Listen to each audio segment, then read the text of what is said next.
මොන ෂෝ එක කරන්නත් කලින් මේ ටික දැනගෙන ඉන්න.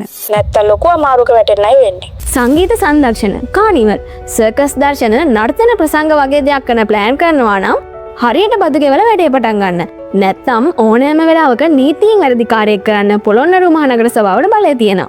නගර සභාවයි මේ වගේ සංදර්ශනය අතර තියෙන සම්බන්ධය මොකක්ද? ඔව්. අද අපි කතා කරන්නේ 1978 අංක 37 දරන විනෝද බදු ආඥා පනතෙන් ලැබුණු බලය ගැන. මේකෙදී බල ප්‍රදේශය තුළ ටිකට් ඉෂුව කරලා කරන ඕනෑම වැඩසටහනක් සඳහා අදාළ පළාත් පාලන ආයතනයට විනෝද බදු ගෙවන්න ඕන. සංගීත සංදර්ශන විතරක් නෙමෙයි, මේ යටතට ෆිල්ම් හෝල් පවා අයත් වෙනවා. ඇයි පළාත් පාලන ආයතන මෙහෙම හැම දෙයකින්ම සල්ලි ගන්නේ? පළාත් පාලන ආයතන බැඳිලා ඉන්නවා තමන්ගේ නගරයේ ජනතාවට සේවය සපයන්න.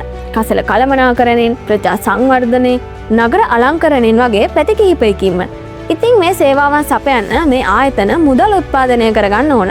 වරිපණ, කඩකුලි, දඩ, පොලි වගේ හැම දෙයකින්ම උපයන ආදායක් මේ ප්‍රදේශයේ ජනතාවට ගුණාත්මක සේවයක් සපයන්න නැවත යොදවනවා.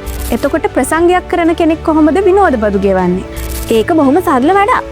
කරන්න තියෙන්නේ පොළොන්නරු මහනගර සභාවට ඇවිල්ලා මම මේ විදිහේ වැඩසටහනක් කරන්න යනවා. ඉතින් මම ඒක ටිකට් print කරලා තියෙනවා. ඒ ටික අනුමත කරලා දෙන්න කියලා ඉල්ලීම් ලිපියක් බාර දෙන එක. ඊට පස්සේ අපි ඔයාලට දෙනවා විනෝද බදු ගිවිසුම් පත්‍රය. ඒක පුරවලා ගෙනත් බාර දෙන්න ඕන. ඇප්ලිකේෂන් එක බාර දෙනකොට අපි වෙන මොකුත් ගෙවීමක් කරන්න තියෙනවද? නැහැ. ඔයාලා ගිවිසුම් පත්‍රය පුරවලා බාර දෙනකොට ටිකට් print කරපු printing shop එකෙන් දෙන ඔරිජිනල් බිල් එක එක්ක සම්පූර්ණ ටිකට් ටික අපට දීලා සීල් කරලා අනුමත කරගන්න ඕන. ඒ ටිකට් වල වටිනාකමට 10% විනෝද බදු මුදලක් ගෙවන්න ඕන. එච්චරයි. බැරි වෙලාවත් සීල් නොකරපු ටිකට් විකුණලා තිබ්බොත් මොකද වෙන්නේ? සීල් නොකරන ටිකට් විකුණන එක නීතියෙන් තහනම් වැඩක්. 1978 අංක 37 දරන විනෝද බදු ආඥා පනතෙන් ලැබිලා තියෙන නෛතික බලය අනුව බදු ගෙවපු නැති සියලුම ටිකට් පත් සඳහා බදු මුදල් අය කර ගැනීමට මහනගර සභාවට බලය තියෙනවා. ඒ වගේම ඊට අදාළ මදු මුදල් සංවිධායක ගෙව්වේ නැත්නම් එයාට විරුද්ධව නඩු පවරන්නත් මේ ආඥා පනතෙන් බලය දීලා තියෙනවා. මේ දවස්වල ඔන්ලයින් ගොඩක් අය ටිකට් විකුණනවා නේද? ඒගොල්ලොන්ගෙන් මේ බදු අය කරගන්නේ කොහොමද? ඔව් ධනුෂි. ඔන්ලයින් විකුණන ටිකට් වලට ඒකට අදාළ කම්පැනියෙන් දෙන සේල්ස් රිපෝට් එක මහනගර සභාවට බාර දීලා ඊට අදාළව බදු ගෙවන්න ඕන. ඒ විදිහට බදු නගවපු ටිකට් තියෙනවද බලන්න මහනගර සභාව නිලධාරීන් වැඩසටහන පැවැත්වෙන දිනයට අදාළ ස්ථානයට ඇවිත් ප්‍රවේශ පත්‍ර පරීක්ෂා කරනවා.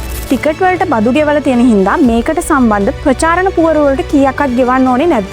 දැන්වීම් පුවරු print කරලා ඒ සියලුම පුවරු වලට අදාළ ගෙවීම් කරලා මහනගර සභාවෙන් අනුමත කරගන්න ඕනේ. අනුමත නොකර නගර සභා බල ප්‍රදේශයේ ප්‍රදර්ශනය කරලා තියෙන ඕනෑම පුවරුවක් නගර සභාවෙන් ගලවලා අයින් කරනවා. ඉතින් අපි කියපු විදිහට නීති අනුකූලව ඔයාගේ ෂෝ එකත් කරන්න. ෂෝ කරන ඔයාගේ යාළුවන්ට දැනගන්න අනිවාර්යෙන් මේ වීඩියෝ එක ෂෙයා කරන්න.